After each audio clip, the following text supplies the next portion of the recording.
Hi friends, ఈరోజు fathers day సందర్భంగా మా నాన్నగారికి ఈ ఛానల్ ద్వారా విషెస్ చెప్పాలనుకుంటున్నాను.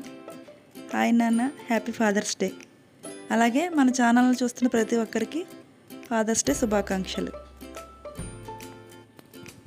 దీనిలో నేను మా ఫ్యామిలీ పిక్స్ కొన్ని యాడ్ చేశానండి, చివరి వరకు చూడండి. మరొకసారి అందరికీ హ్యాపీ ఫాదర్స్ డే.